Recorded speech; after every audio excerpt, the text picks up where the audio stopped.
पश्चिम बंगाल में आज पहले चरण के लिए वोटिंग होनी है और 16 जिलों की 152 सीटों पर 3.5 करोड़ से भी ज्यादा मतदाता अपने मताधिकार का आज इस्तेमाल करने वाले हैं। सुबह 7 बजे से इस वोटिंग की शुरुआत होगी और इसके लिए बड़े स्तर पर तैयारियां की गई हैं ताकि जो मतदाता हैं उनके लिए तमाम तरह की सहूलियतें वहां पर रहें, किसी को कोई दिक्कत यहां पर ना हो और नई सरकार के चुनाव के लिए वो अपना वोट यहां पर दे पाए। तो ये पश्चिम बंगाल के चुनाव के लिए पहला चरण है जिसके लिए आज मतदान होगा। लोग अपने मताधिकार का इस्तेमाल करने के लिए तैयार हैं और इस वोटिंग को देखते हुए बड़े स्तर पर तैयारियां। सुबह 7 बजे से वक्त शुरू होगा वोटिंग का और शाम तक लोग अपने वोट दे सकेंगे। कुल 152 सीटें हैं जिस पर आज मतदान हो रहा है। उसके बाद फिर दूसरे चरण की वोटिंग होनी है और आज के लिए अगर आप देखें यहाँ पर तो करोड़पति उम्मीदवारों की लिस्ट आपके सामने हम यहाँ पर दिखा रहे हैं। विधानसभा चुनाव जो पश्चिम बंगाल का इस बार होना है जिसमें सबसे ज्यादा टीएमसी हैं। अब किस तरह से मतदान केंद्र में अभी एक वक्त 1 घंटा है करीब वोटिंग शुरू होने से पहले, लेकिन लोगों का आना अभी से शुरू हो गया है। तस्वीरें आप देखिए जरा, सुबह होते ही लोग अब मतदान केंद्रों पर जाना शुरू कर चुके हैं जहां पर आज मताधिकार का इस्तेमाल वो कर पाएंगे। पश्चिम बंगाल के चुनाव पर हमारी पैनी नजर है। जगह जगह से हमारे सहयोगी आपके लिए ताज़ा जानकारी और रिपोर्ट्स लेकर हाजिर होंगे। ऋतिक बहरामपुर से हमारे सहयोगी हमारे साथ जुड़े हैं और रमन आसनसोल से हमारे साथ हैं। ऋतिक और रमन ये दोनों ही बहुत हाई प्रोफाइल सीटों में गिनी जाती हैं। जरा ऋतिक पहले आप बताइए इस बार किनके बीच मुकाबला है और पश्चिम बंगाल के इस चुनाव में किस तरह की सरगर्मियां आपको देखने को मिली वहां ग्राउंड पर?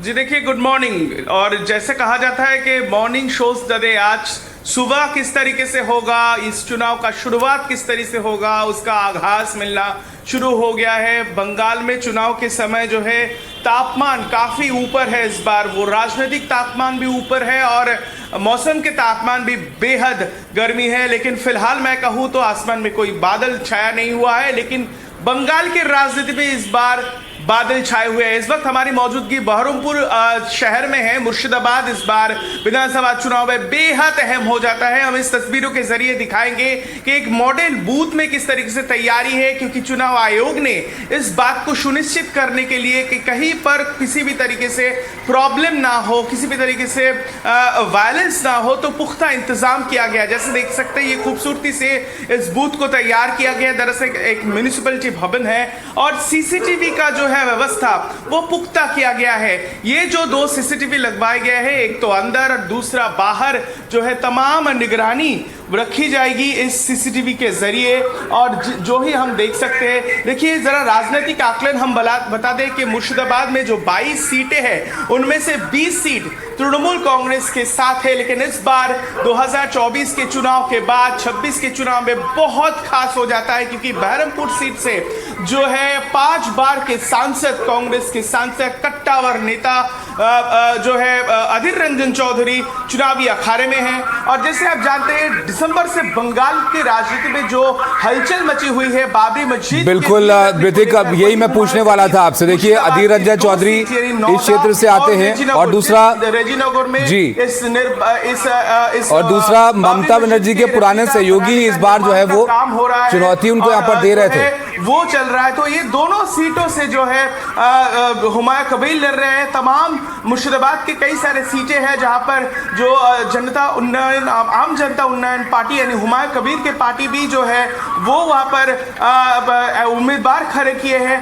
अब बात ये अहम बन जाती है कि क्या वाकई ही तृणमूल कांग्रेस के जो गढ़ माना जाता है वहां पर उस वोट बैंक में से डालने में हुमायूं कबीर काबिल होते ही कि नहीं, ये बड़ा बात है मुर्शिदाबाद के सबसे एक ऐसा एक डिस्ट्रिक्ट। बिल्कुल ऋतिक, जाहिर तौर पर मुर्शिदाबाद इस बार सियासत के केंद्र में भी रहा पश्चिम बंगाल में। बिल्कुल सही आपने यहाँ पर कहा कि हुमायूं कबीर जो पुराने सहयोगी ममता बनर्जी के रहे हैं वो इस बार चुनौती उनको यहाँ पर दे रहे हैं। रमन भी हमारे साथ है। रमन देखिए, इतनी ही इंपॉर्टेंट आसनसोल सीट भी है, यहाँ पर भी बड़े बड़े नाम जो है वो रहे हैं। अब जरा वहां के समीकरण भी आप बताइए, किस तरह से आसनसोल इस बार अहम नजर आ रहा है? जी बिल्कुल, आसनसोल एक बहुत ही महत्वपूर्ण सीट है पश्चिम बंगाल की राजनीति में अगर हम बात करें तो। और मैं ऋतिक को बताना चाहूंगा कि आसनसोल में जो है बादल छाए हुए हैं और कल रात से यहाँ बारिश भी हो रही है। लेकिन इस वक्त हम जो बीजेपी की कैंडिडेट है यहाँ से आसनसोल दक्षिण सीट अग्निमित्रा पॉल, जो कि काफी कद्दावर नेता मानी जाती है भारतीय जनता पार्टी की पश्चिम बंगाल में, उनके आवास पर है और अब से कुछ देर में वो यहां से वोट करने के लिए निकलेंगे। लेकिन महत्वपूर्ण बात यह है कि आसनसोल में 7 विधानसभा की सीटें हैं, जिसमें से पिछली बार जब चुनाव हुए थे तो 5 सीटों पर टीएमसी ने सीधे जीत दर्ज की थी, सिर्फ 2 सीट बीजेपी जीती थी। लेकिन जब हम इस बार यहाँ घूम रहे हैं, ग्राउंड पर घूम रहे हैं, तो बेहद ही मुकाबला करा है, नेक टू नेक फाइट है बीजेपी और टीएमसी के बीच में। और कई सारी जो लोग हैं, जो जनता है ग्राउंड पर, उनका कहना है कि इस बार बदलाव होना चाहिए। लेकिन ये फैसला कब होगा ये तो 4 मई को पता चलेगा। लेकिन इस बार मुकाबला बेहद करा है। अगर हम दूसरी सीट की बात करें, आसनसोल उत्तर सीट थी, तो वहां से टीएमसी के जो मंत्री है मोलय घटक, वो भी चुनावी मैदान में, यानी कि कुल 7 सीटें हैं और सभी बड़े उम्मीदवार इन 7 सीटों पर टीएमसी और बीजेपी के बीच सीधा मुकाबला। लेकिन इंटरेस्टिंग बात यह है कि इनमें से कई सारी ऐसी सीट्स है जहां पर कांग्रेस और से लेफ्ट के भी उम्मीदवार है। तो ऐसे में ये देखा जा सकता है और ये माना जा सकता है कि जो मुस्लिम वोटों का जो डिवीजन होगा टीएमसी और कांग्रेस के बीच में, उसका सीधा फायदा जो है वो भारतीय जनता पार्टी को मिल सकता है, क्योंकि लगभग 91 लाख जो नाम है एसआईआर में वो बंगाल में कटे हैं। अगर हम इसे एवरेज करेंगे तो लगभग 5 से 6 हजार जो वोट है वो हर सीट पर कटे हैं। तो इसका सीधा फायदा बीजेपी को इस चुनाव में हो सकता है। और उसी की बात ममता बनर्जी और टीएमसी उसका विरोध कर रही है कि कहीं ना कहीं वोट काट कर चुनाव जीतने की तैयारी है। लेकिन यह फैसला 4 मई को होगा और अब से कुछ देर में अग्निमित्रा पोल यहां से निकलेगी, तो देखना बेहद दिलचस्प होगा कि क्या नतीजा। बिल्कुल जाहिर तौर पर सही कहा आपने रमन, क्योंकि एसआईआर का मुद्दा भी बड़ा छाया रहा था इस बार के पश्चिम बंगाल के चुनाव में। आप रहेगा हमारे साथ, थोड़ा सुरक्षा के बारे में बात करते हैं। देखिए किस तरह के इंतजाम इस बार किए गए हैं वो भी आप जरा देख लीजिए। बंगाल विधानसभा चुनाव के पहले चरण के लिए आज वोटिंग हो रही है और इसके लिए सुरक्षा के कड़े इंतजाम हैं आज पश्चिम बंगाल में। केंद्रीय सुरक्षा बलों की करीब 2500 कंपनियां बंगाल में तैनात की गई हैं ताकि किसी भी तरह की कोई दिक्कत या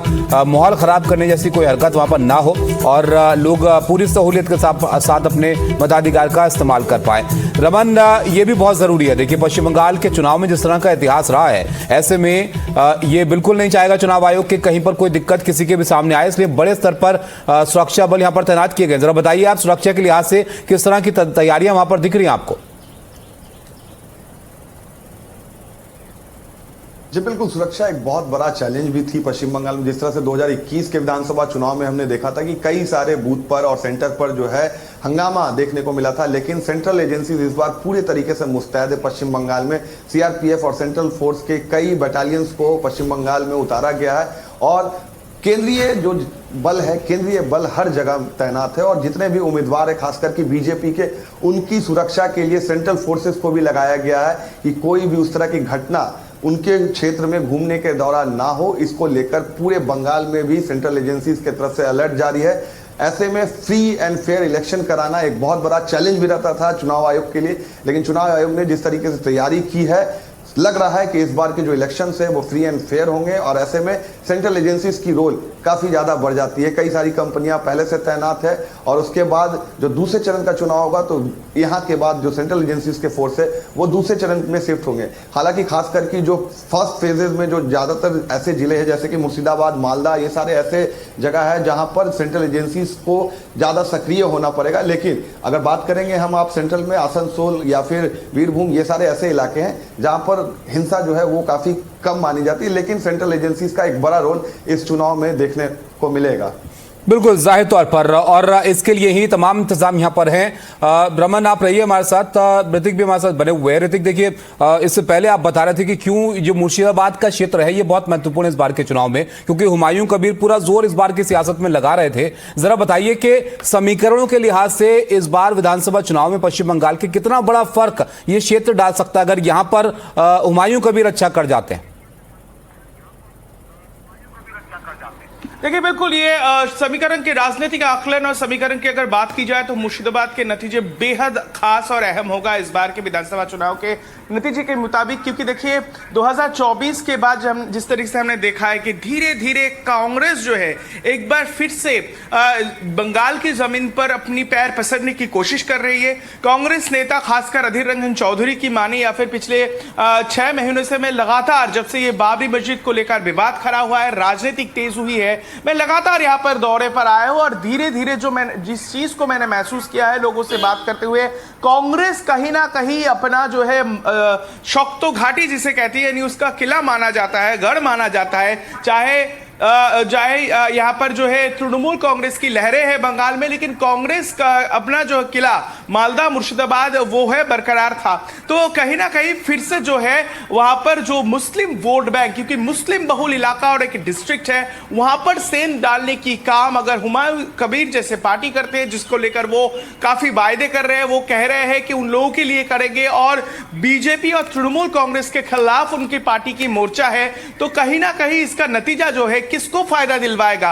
अगर मुस्लिम वोट पर सेंध पड़ती है, सेंध लगती है, तो उसका फायदा हो सकता है कांग्रेस को, हो सकता है या फिर बीजेपी को भी हो सकता है। राजनीतिक आकलन माने तो तमाम जो लोग कह रहे हैं, क्योंकि देखिए 20 सीट यहां पर तृणमूल कांग्रेस का वर्चस्व है, 24 की भी जो लोकसभा चुनाव के नतीजे रही है उस पर भी उसी तरीके की जो है नतीजे निकल कर आया था। लेकिन हुमायूं कबीर का सामने आना है, फिर कांग्रेस का जो है शक्ति प्रदर्शन, जिस तरीके से बहरमपुर सीट जहां से हम सीधा संप्रचार कर रहे हैं, इसी सीट से जो अधीर रंजन चौधरी वो लड़ रहे हैं। देखिए 2024 के नतीजे में जो मुर्शिदाबाद बहरमपुर का जो लोकसभा सीट है, जहां पर 5 बार के ये सांसद जो है वो हार गए थे, लेकिन बहरमपुर से उसका लीड है। तो कहीं ना कहीं कांग्रेस कॉन्फिडेंट है कि मुर्शिदाबाद से कई सारे सीट पर वो जीत हासिल करेंगे। बिल्कुल, जाहिर तौर पर उनके बड़ा चेहरा यहाँ पर खड़े हैं ऋतिक, तो उनके लिए तो बहुत महत्वपूर्ण होगा ही, लेकिन लोगों के लिए क्या मुद्दे महत्वपूर्ण हैं इस बार के चुनाव में, खासतौर पर उस जगह पर जहां पर आप खड़े। बात कीजिएगा उन लोगों से जो आप पहुंचेंगे थोड़ी देर में वोट डालने के लिए। फिलहाल आगे बढ़ेंगे, आप दोनों हमारे साथ रहेगा, आपसे और अपडेट हम यहां पर लेंगे। देखिए थोड़ा वक्त और है जब वोटिंग यहां पर शुरू होगी, और उसके लिए तमाम तैयारियां यहां पर हैं। हमारे सहयोगी भी आपके लिए ग्राउंड जीरो पर मौजूद हैं, ताकि पल पल का अपडेट आप तक हम यहां पर तुरंत पहुंचा सके। फिलहाल एक ब्रेक के लिए यहां पर रुकेंगे, ब्रेक के बाद जल्द लौटते हैं।